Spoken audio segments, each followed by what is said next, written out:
Few tips of things that you can do in case things get to the extreme. Make sure you have fresh water stored in your home. And maybe one of the not so obvious uses of this is you can dump water down your toilet and it'll automatically flush even if the water's off. But what I do recommend is some aluminum foil or some disposable pans like this, because the water that you do have, you're going to want to conserve and you don't want to waste it actually washing dishes. You are going to charge all of your phones, all of your tablets, all of your power banks, etc.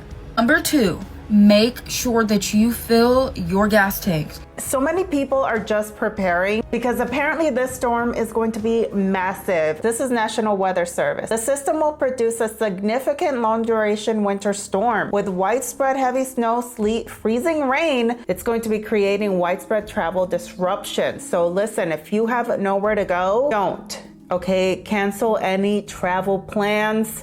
It is just not a good idea to be out there. And first responders are also going to have to make sure that they're safe themselves, okay? So they have to worry about themselves. Now, this storm will cause significant to locally catastrophic ice accumulations with the potential for long duration power outages, extensive tree damage, and extremely dangerous or impassable travel conditions. So like I said, try not to go anywhere if you don't have to. Also, bitterly cold temperatures and dangerously cold wind chills. That's right, they're also talking about exploding trees. I didn't even know that was possible, but apparently gotta be careful with that as well. There are some people showing you how they're prepping and they have some really good tips. These are some of the things you need to be doing to prepare for the upcoming winter storm, coming from somebody who lives in the Midwest and is particularly good at planning for emergencies. I'm gonna start off with something you do not need to do, and that is buy bread and milk. You do not need bread and milk. They are not necessary. I don't know why people buy bread and milk for emergencies. You don't need it. Focus on shelf-stable foods. Water.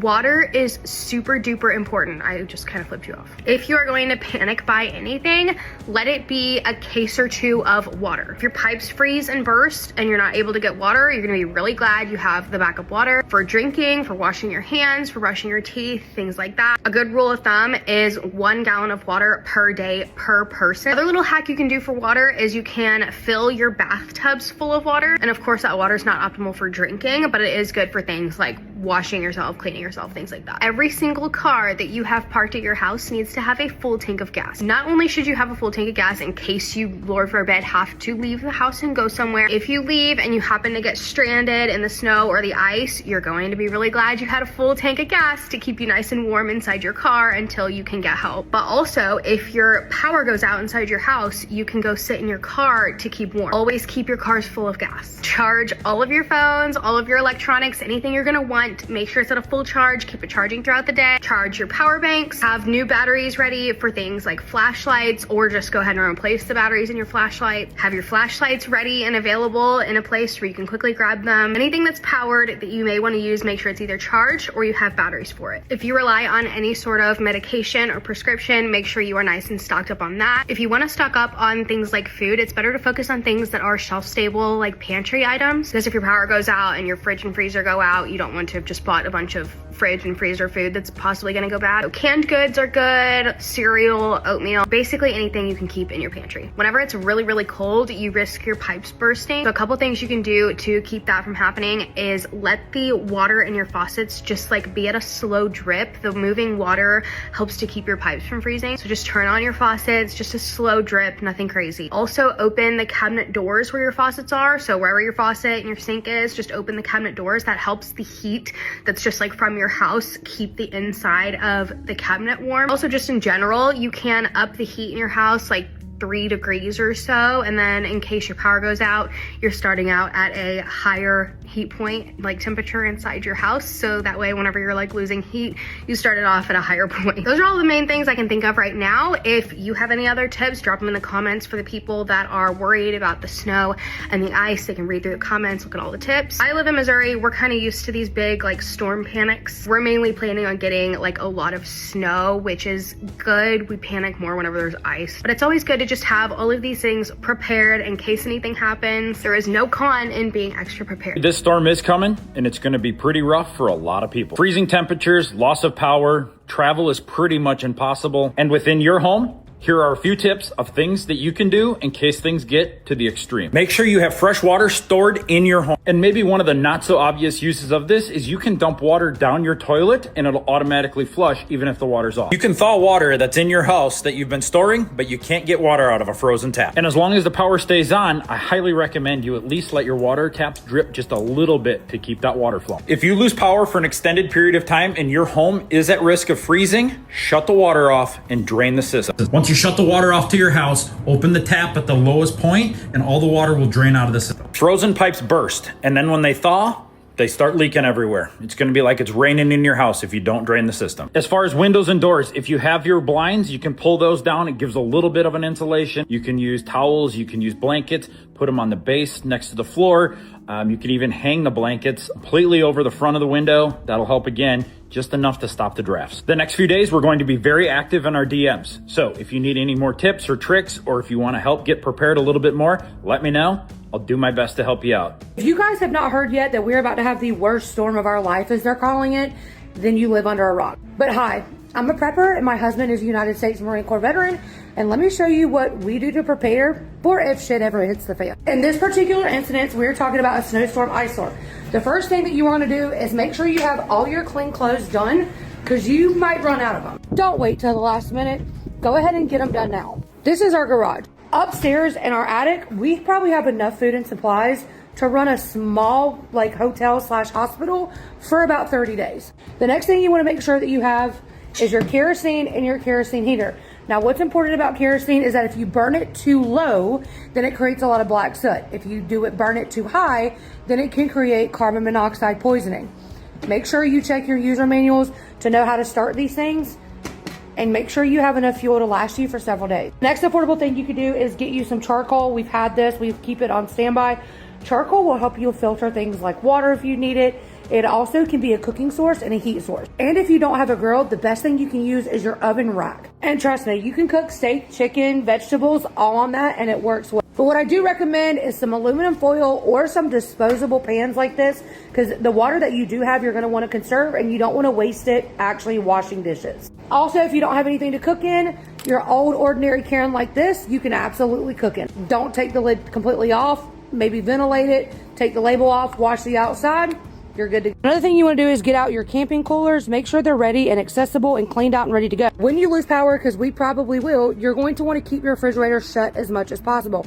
If and when you do lose power, you want to go ahead and get all of your frozen meats and things like that in these coolers and get them outside, because it's going to be cold enough for them to stay cold and frozen outside. This is just an old throwaway grill that we just kind of keep around for situations like this, because this can also be used as a heat source. And what I mean by that is we redneck some stuff around here, so we will take this smokestack right here and give it some ventilation out one of our windows and seal that window up, almost kind of like you do when you have an AC unit. Another big thing is if you have power banks, go ahead and charge them now. Some of these bigger power banks like this take a lot longer to charge than say ones like this that are smaller or have a flashlight on the end. We do have very big ones that are like inverters that it takes about 2 to 3 days to charge them fully, so those are going right. Also, something else that you can do is make sure if you have to go out, if you don't have to go out, don't go, but if you have to go out, make sure you have an emergency kit in your car.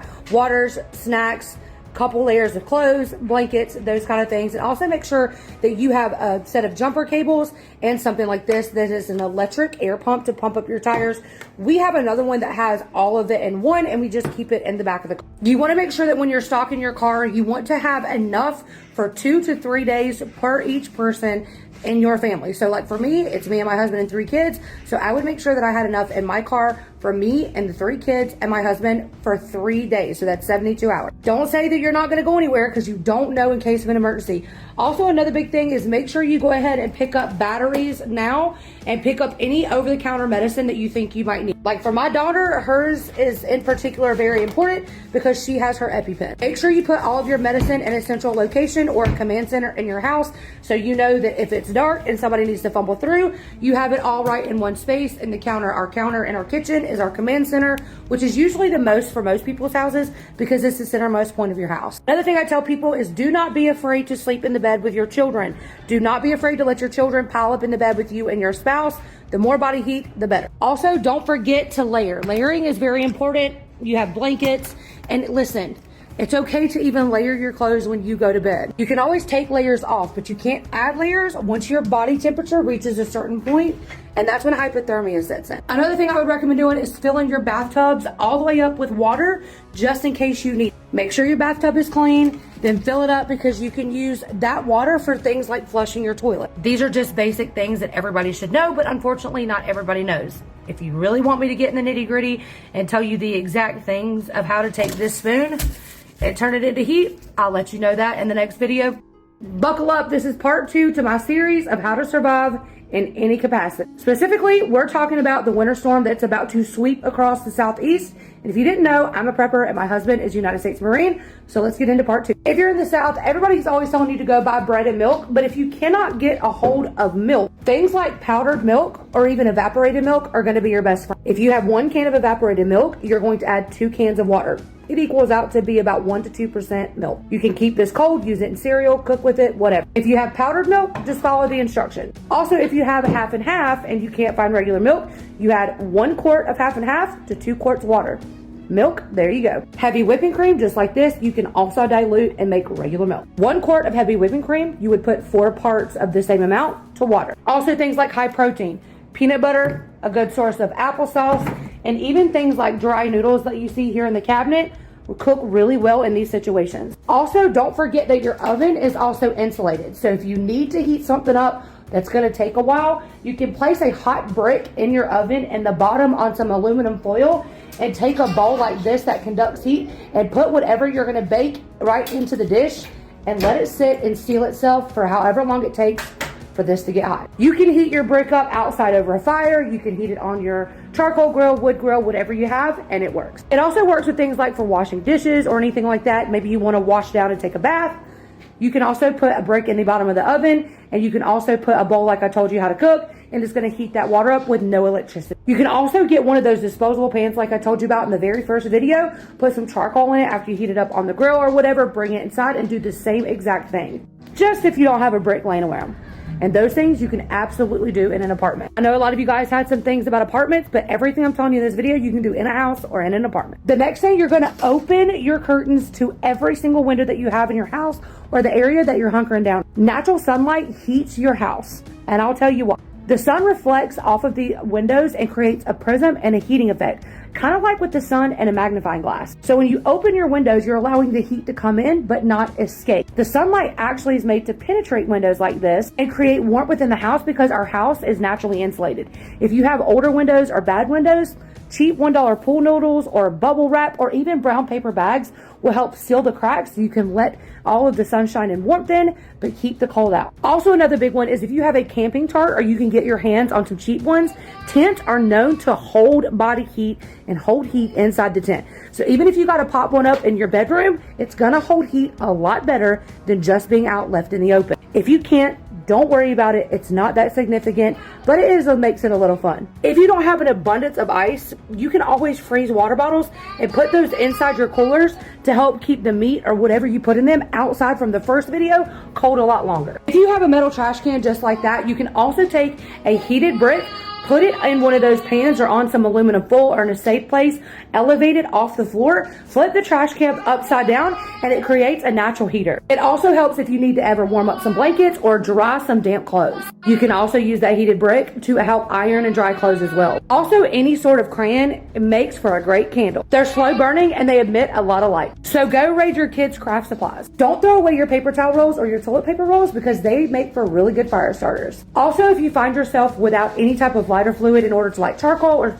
help you start a bigger fire, always use mouthwash first and then go for the things like rubbing alcohol or fingernail polish remover. By the way, make sure you're outside when you do that. I am not responsible for what happens. A very little bit on a cotton swab like that goes in your ear does the trick. That's all you need. Also, a lot of us are not going to be able to take a shower during all this until we get power back, but we want to stay fresh. And instead of going to waste all that money on buying freshen up wipes or baby wipes, you can take a cheap thing of paper towels just like this, cut it in half in the roll, stick it in an airtight container, add a little bit of water with 1 cap full of white vinegar and a few pumps of baby wash, and you're good to go. It's no rinse and it's not going to irritate your skin. Let me know if you want a part 3. 10 things that you need to get prepared before the snowstorm rolls in. I saw this on Facebook. I haven't seen anything about it on TikTok, so I decided I was going to share it with you guys. Number one, you are going to charge all of your phones, all of your tablets, all of your power banks, etc. Number two, make sure that you fill your gas tanks, gas jugs, gas tanks, because if the power goes out, you are not going to be able to get gas. Make sure that you have some cash, because if the power goes out, there is no card usage. So if you need anything, you are going to need cash. Make sure that before all of this hits, if you have any prescriptions that you need to pick up from the pharmacy, that you get on that, because you never know how many days we're gonna have to be in the snow. Download books, movies, all of that good stuff for offline usage. Make sure that you find the warmest room in your house in case if the power does go out, you can camp out in that room. Major one, make sure that you set your fridge and your freezer to a higher setting. That way if the power goes out, your food at least lasts a little bit longer. Make sure that you're dripping your faucets so no busted lines. Open your cabinet doors to allow a warm air circulation. Main one, make sure that you fill your bathtub with water or you get water jugs. That way you're able to flush your toilet. I have been through this before, guys. Like I said, a few years ago, we did have a snowstorm that knocked the power out, and it was so cold. It was so miserable. I'm very grateful that the house that I live in now is propane. So even if the power does go out, I am able to cook and I am able to heat at least my living room. I use wall heaters in every other room, but I will at least be able to heat my living room. So super grateful for that. The one thing that you want to make sure is that you are prepared if it does. Because if it does and you're not prepared, you are... Okay? There's like 50 or 60 different things on this Facebook post that it told you to do to prepare for a snowstorm. But these were the most important ones because, like I said, I've been through it. So these were the most important ones. Just make sure that you're prepared because, like I said, it doesn't hurt to be prepared. And if you're not prepared, it really hurts if it does happen. So do not take this lightly. Please take these tips because these are really good tips, actually. You really need to pay attention. You have to listen to your local news and watch your local weather. Right now it's Friday. If you haven't been to the store to prepare and just gather everything that you need, if it's Saturday, you may be too late, just depending on where you are. I'm currently in Florida, but I do have family that lives up north. They're prepared for this. They're fully stocked. They're talking about ice, weighing down power lines and things like that, losing power, which is probably going to be inevitable in some areas. So make sure that you're fully stocked with pantry items, you have water and everything else. Make sure that you have gas in your car. Just take all of these tips, make sure that you are prepared. Take care of yourself. Thank you so much for watching. Consider subscribing and I'll see you in the next video. Bye.